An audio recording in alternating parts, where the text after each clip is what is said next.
Hey guys, स्वागत है आप सभी का जिज्ञासा एजुकेशन में। Master of arts and psychology MAPC की क्लासेस चल रही हैं। MPC 001 cognitive psychology, learning and memory, block number 1 information processing, unit number 2 information processing in learning and memory. Objective of this video, what is cognitive information processing and its principle? Means कि हम इस video में जानेंगे कि cognitive information processing क्या होता है और उसके डिफरेंट प्रिंसिपल्स भी क्या होते हैं। शुरू करते हैं इसके मीनिंग से।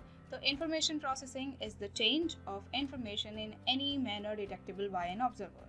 मीन्स कि इंफॉर्मेशन प्रोसेसिंग इंफॉर्मेशन में वो चेंज है जो कि ऑब्जर्वर किसी भी तरीके से डिटेक्ट कर लेता है।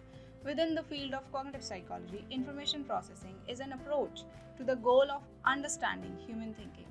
Cognitive psychology के फील्ड में इंफॉर्मेशन प्रोसेसिंग एक ऐसा अप्रोच है जिसका गोल है ह्यूमन थिंकिंग को समझना। It began in the 1940s and 1950s. Educators are very interested in the study of how human learn.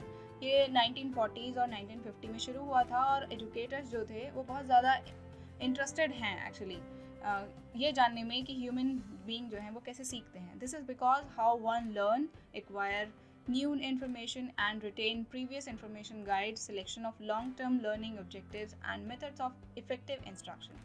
और ये सब इसलिए क्योंकि वो जानना चाहते हैं कि एक इंसान किस तरीके से सीखता है, नई नॉलेज को एक्वायर करता है और प्रीवियस जो नॉलेज है उसको कैसे रिटेन करता है, लॉन्ग टर्म लर्निंग ऑब्जेक्टिव्स को कैसे सिलेक्ट करता है और डिफरेंट मेथड्स को कैसे सिलेक्ट करता है ताकि वो इंस्ट्रक्शन को इफेक्टिवली यूज़ कर पाए। To this end, cognition as a psychological area of the study goes far beyond simply the taking and retrieving information. Means कि कॉग्निशन जो है साइकोलॉजिकल एरिया होने की वजह से उसकी जो स्टडीज़ हैं वो सिंपली इस बात तक लिमिटेड बिल्कुल भी नहीं है कि हमने नॉलेज को टेक इन किया और उसे रिट्रीव किया।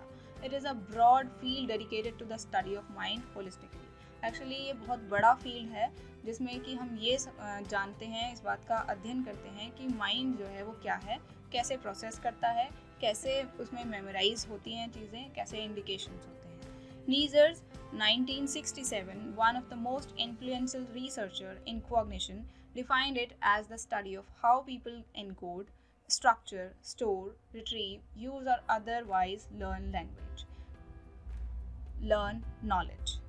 नीज़र जो कि 1967 से इन्होंने काम शुरू किया और ये बहुत मोस्ट इन्फ्लुएंशियल रिसर्चर थे कॉग्निशन के फील्ड में और इन्होंने कॉग्निशन में इंफॉर्मेशन प्रोसेसिंग को इस तरह से डिफाइन किया कि ये अध्ययन करता है कि पीपल कैसे जो आइडियाज़ हैं उनको एनकोड करते हैं, स्टोर करते हैं, रिट्रीव करते हैं और फिर उसे अपनी डेली लाइफ में कैसे यूज़ करते हैं। Cognitive psychologists hypothesize an intervening variable or set of variables between environment and behavior, which contrasts it with behavioral theory. Means कि कॉग्निटिव साइकोलॉजिस्ट जो होते हैं वो सेट ऑफ वेरिएबल्स को जो कि एनवायरनमेंट और हमारे बिहेवियर के बीच में होते हैं उनको हाइपोथाइज करते हैं, उनकी परिकल्पना बनाते हैं जो कि इसे बिहेवियरल थ्योरी से बिल्कुल अलग करता है।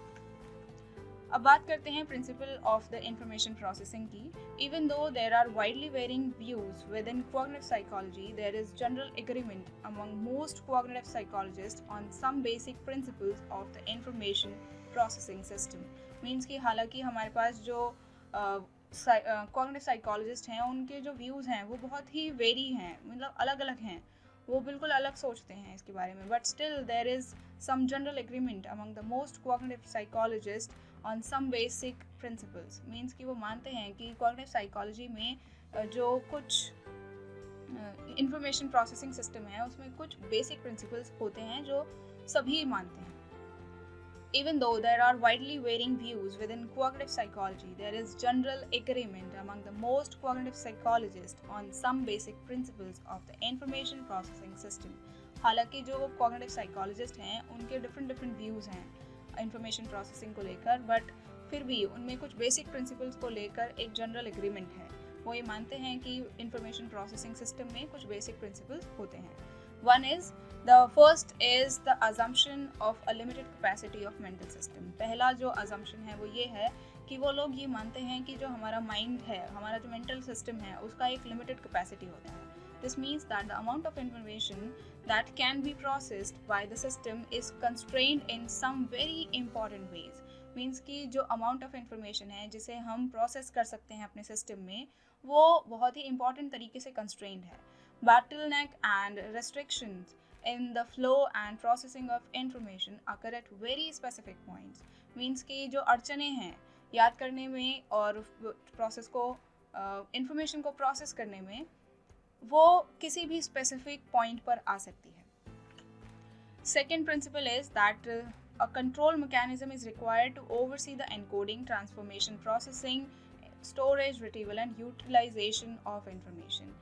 मीन्स कि दूसरा प्रिंसिपल के अकॉर्डिंग साइकोलॉजिस्ट का ये मानना है कि एक कंट्रोल मैकेनिज्म की रिक्वायरमेंट होती है ताकि हम encoding, transformation, processing, storage and retrieval और उसके यूटिलाइजेशन को देख सकें, समझ सकें.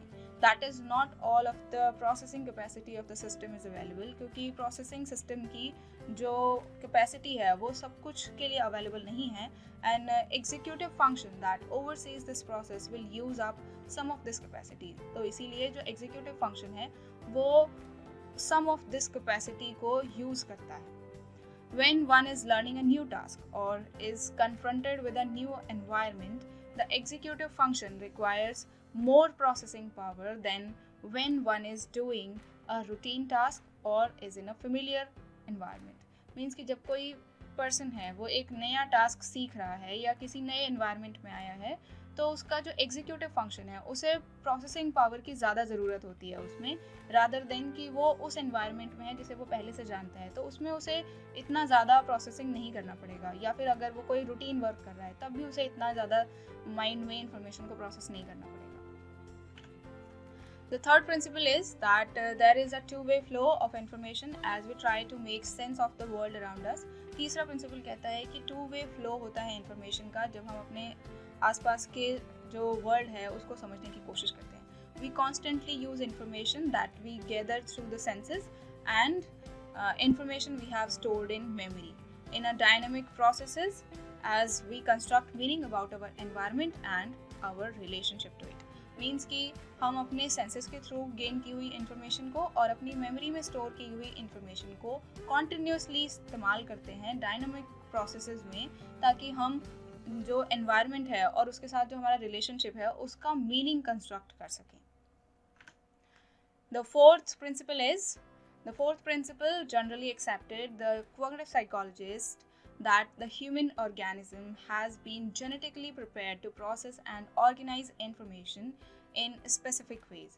मीन्स कि फोर्थ प्रिंसिपल में जो कॉग्निटिव साइकोलॉजिस्ट हैं वो ये एक्सेप्ट करते हैं कि जो ह्यूमन ऑर्गेनिज्म है वो एक्चुअली जेनेटिकली उसी तरीके से प्रिपेयर किया गया है कि वो इंफॉर्मेशन को एक स्पेसिफिक तरीके से प्रोसेस कर सके और ऑर्गेनाइज कर सके. For example, language development is similar in all human infants regardless of language spoken by adults or the area in which they live. Means कि अगर हम लैंग्वेज डेवलपमेंट पर ध्यान दें तो हम देखेंगे कि जो इन्फेंट्स होते हैं वो सिमिलर डेवलपमेंट प्रोसेस से गुजरते हैं, चाहे वो कोई भी लैंग्वेज बोलते हों और चाहे वहाँ के आसपास के लोग कोई भी लैंग्वेज बोलते हों जिसमें वो बच्चा रह रहा है. मीन्स कि वो बच्चा सेम प्रोसेस को फॉलो करेगा चाहे वो कोई भी लैंग्वेज बोले. Like all human infants with normal hearing babble and coo generate first word. Means कि जो पहले इन्फेंट्स होते हैं वो सबसे पहले बेबलिंग करते हैं, कूइंग करते हैं और begin the use of the telegraphic speech and overgeneralized at approximately the same ages. Means कि पहले वो बेबलिंग करेंगे, कूइंग करेंगे और फिर बाद में वो ओवर जनरलाइज करने लग जाते हैं चीज़ों को, और सेम एजेस में सभी बच्चे जो हैं वो सेम प्रोसेस से गुजरते हैं लैंग्वेज को सीखते हैं. Now time to sum up the video. तो हमने देखा आज की इंफॉर्मेशन प्रोसेसिंग क्या होता है कि ये वो चेंज है इंफॉर्मेशन में जो कि ऑब्जर्वर, यानी कि ऑब्जर्वर यहाँ वो है जिसने अपनी इंफॉर्मेशन में चेंज किया है, वो उसे किसी भी तरीके से चेंज कर लेता है. और ये एक बहुत बड़ा फील्ड है जिससे कि हम माइंड को स्टडी करते हैं. Principle of the information processing में हमने 4 प्रिंसिपल्स देखे, जिसमें पहला था कि हमारी जो मेंटल एबिलिटी है, मेंटल सिस्टम है, उसकी जो कैपेसिटी है वो लिमिटेड होती है. दूसरा प्रिंसिपल ने कहा कि हमें एक कंट्रोल मैकेनिज्म की ज़रूरत होती है ताकि हम encoding, transformation, processing, storage, retrieval and utilization of information को देख सकें. The third principle is that there is two way flow of information. ये दो तरफा इंफॉर्मेशन का फ्लो होता है जब भी हम अपने आसपास के एनवायरनमेंट को सेंस करना चाहते हैं।